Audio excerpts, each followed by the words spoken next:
নমস্কার বন্ধুরা, আজকের বিষয় হলো সাড়ে সাতি। সাড়ে সাতি অনেকের জন্য একটা ভয়ের কারণ হয়ে গেছে। বিশেষ করে যারা সাড়ে সাতি সম্পর্কে কম জানেন, আর যতটুকু জানেন ততটুকু ভাবেন যে সাড়ে সাতি মানে এই সময়টা খুব খারাপ সময়। এই সময়ে মানুষের জীবনে চরম বিপদ, দুর্ঘটনা, অর্থাভাব, দারিদ্রতা, ফাঁড়া, বিপদ, দুর্ঘটনা, শত্রু সবকিছু এই সময় নেমে আসে। সাড়ে সাতি মানেই খারাপ। যাদের জীবনে সাড়ে সাতি আসে বা আসতে চলেছে, তারা চূড়ান্ত রকম খারাপ সময় ভোগ করতে চলেছেন। এটা অনেকের মনের একটা ধারণা এবং অনেকে এটা ভেবে থাকেন। কিন্তু আজকে আমি এই সাড়ে সাতির দুটো দিকের কথা বলবো। একটা হলো খারাপ দিক, যেটা আপনারা হয়তো অলরেডি জানেন, হয়তো অনেকের কাছে শুনে থাকবেন। আর একটা বলবো ভালো দিক, যেটা হয়তো সবাই নাও বলতে পারেন, নাও জানতে পারেন। কোনো বিষয় নিয়ে বলতে গেলে যতক্ষণ না দুটো দিক বলি, ততক্ষণ সেই বিষয়ের পরিপূর্ণতা লাভ হয় না। সেই জন্য আমাকে দুটো বিষয় অবশ্যই বলতে হবে।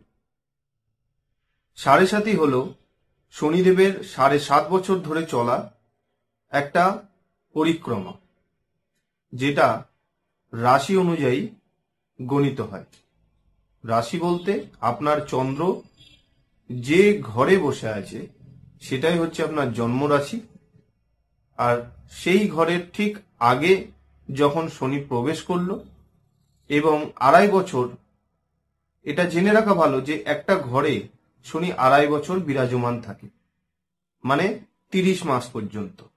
কিন্তু কখনো কখনো এরকম হয় যে সেই 30 মাস কখনো কখনো 32 বা 33 মাস পর্যন্ত হতে পারে, কারণ সেখানে বক্রি হয়ে যাওয়ার কারণে 2-3 মাস দেরি হতে পারে। তো চন্দ্র যে ঘরে বসে আছে সেই ঘরের ঠিক আগের ঘরে যখন শনি প্রবেশ করে, মানে দ্বাদশ ভাবে, লগ্ন থেকে দ্বাদশ স্থান হিসাবে বলা হয়, মানে চন্দ্র রাশি থেকে দ্বাদশ ভাব বলা হয়। তো সেই দ্বাদশ ঘরে যখন শনি প্রবেশ করলো, তখন থেকে শুরু হলো সাড়ে সাতি। দ্বাদশ ভাবে 2.5 বছর, রাশিতে 2.5 বছর এবং রাশির দ্বিতীয় স্থানে 2.5 বছর। এই 3টে 2.5 মিলিয়ে হয় 7.5 বছর। আর এই 7.5 বছরের শনির একটা পরিক্রমা প্রক্রিয়া চলে। অনেকের ক্ষেত্রে এটা খারাপ হতে পারে, আবার অনেকের ক্ষেত্রে এটা আশীর্বাদ স্বরূপ হতে পারে। কিভাবে সেটা জানবো। লগ্ন অনুযায়ী দেখতে হবে যে শনি কোন ঘরে কি পজিশনে বসে আছে। শনির লগ্ন অনুযায়ী বিচার হবে সাড়ে সাতির প্রভাব। বা জন্ম ছকে যদি শনি অলরেডি সাড়ে সাতি হয়ে কোনো জাতক বা জাতিকা জন্মায়, তাহলে হলো সাড়ে সাতি। তো লগ্ন অনুযায়ী কিভাবে শনি এবং শনির খারাপ এবং ভালো বুঝবেন, সেটার উদাহরণ দিয়ে যদি আমি একটা দুটো বলি তাহলে হয়তো বুঝতে পারবে। যেমন কারোর যদি মেষ লগ্ন হয়, উদাহরণস্বরূপ যদি মেষ লগ্ন হয় এবং সেই লগ্নে যদি শনি মকরে প্রবেশ করে, মানে মকরে অবস্থান করে, জন্মছকে এটা আছে, আমি বলছি না যে সাড়ে সাতিতে, জন্মছকে হয়তো এরকম আছে, মেষ লগ্ন, দশমপতি দশম স্থানে, মানে হচ্ছে মকর রাশির অধিপতি শনি, সে স্বক্ষেত্রে অবস্থান করছে। হয়তো তার তুলা রাশি, মানে চন্দ্র তুলাতে অবস্থান করছে। তাহলে এই জাতকের সাড়ে সাতি, মানে যখন এই জাতকের সাড়ে সাতি চলবে, যতবার চলবে, যতবার বলতে হয়তো 2বার বা 3বার চলতে পারে মানুষের একটা জীবনে।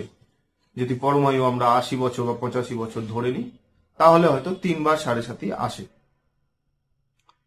তো এই ধরনের হরোস্কোপে তুলা রাশিতে সাড়ে সাতি রাজযোগ কারক হবে। সাড়ে সাতিতেই এই ধরনের জাতক বা জাতিকারা জীবনে চরম উন্নতি করবে। তার কারণ লগ্ন থেকে দশম স্থানে হলো মকর রাশি, মকর রাশিতে অধিপতি হলো শনি, সে স্বক্ষেত্রে বসে আছে। সেই শনি যখন দ্বাদশ ভাবে আসবে, তার বিদেশ যাত্রার যোগ আসবে, সুযোগ সুবিধা আসবে, আয় ইনকাম বাড়বে, গাড়ি বাড়ির যোগ আসবে। এবং তুলা রাশিতে শনি তুঙ্গস্থ থাকে 10 ডিগ্রি পর্যন্ত। সেই তুলা রাশিতে যখন শনি প্রবেশ করবে, সেটা মহারাজ যোগ কারক হবে।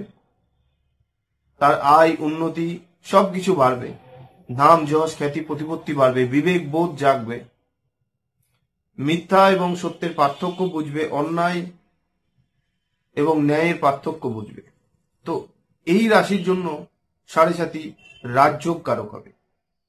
আবার কারোর ধরুন কর্কট লগ্ন, কর্কট লগ্নে হয়তো শনি দশম স্থান মানে মেষ রাশিতে বসে আছে, মেষ ঘরে বসে আছে, মেষের ঘরে শনি বসে আছে এবং সে তার ডিগ্রি হলো 4 ডিগ্রি, তাহলে কিন্তু শনি নিচস্থ হল।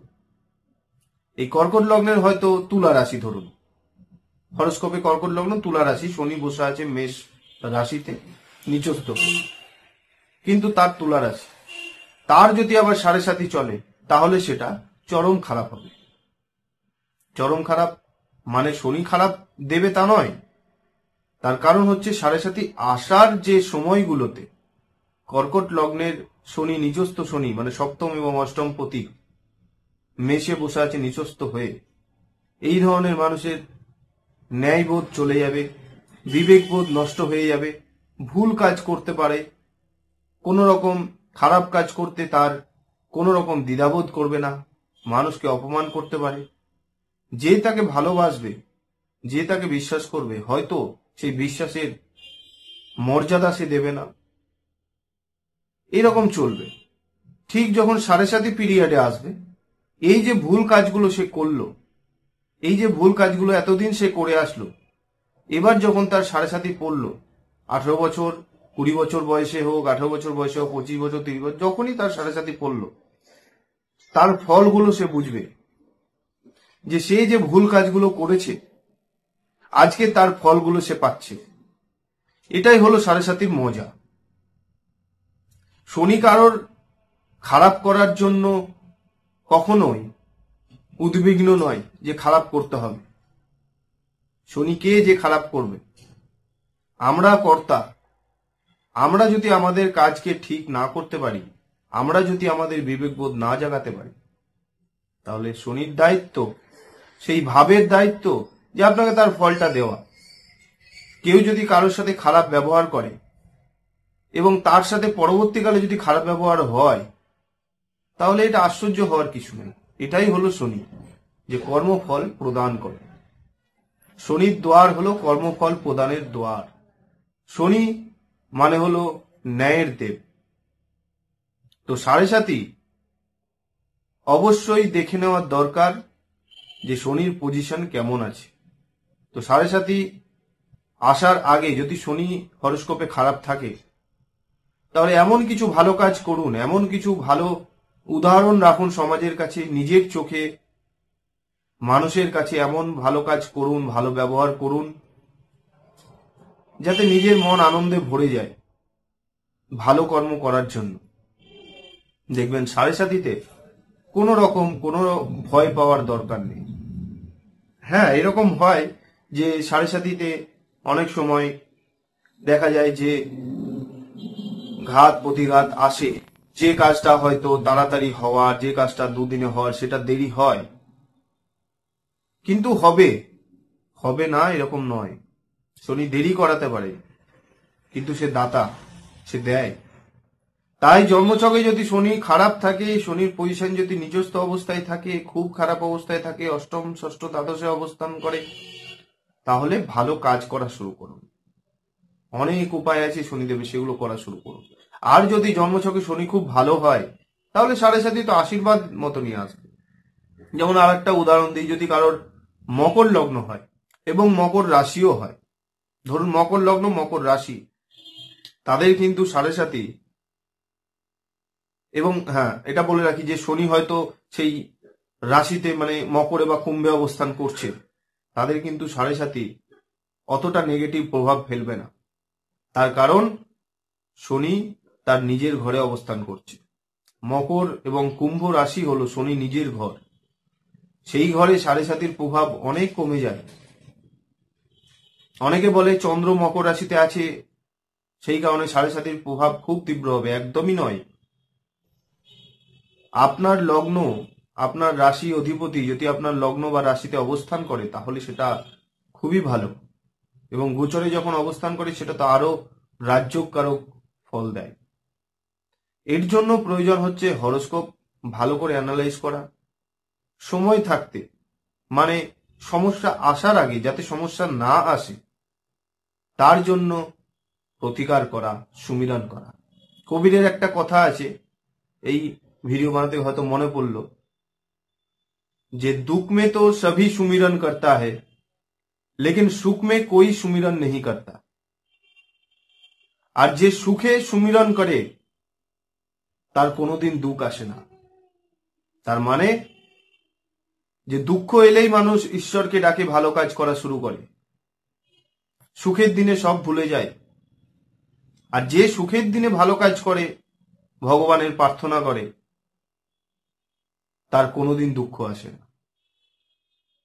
তাহলে সাড়ে সাথী বলুন, ধাইয়া বলুন, কোনো কিছুই প্রভাব ফেলতে পারবে না যদি আপনি ভালো কাজ করেন, ভালো উপায় করেন, যদি মানুষের সেবা করেন এবং ঈশ্বরের জন্য প্রার্থনা, ধ্যান, মন্ত্র জপ করেন। নমস্কার, সবাই ভালো থাকবেন।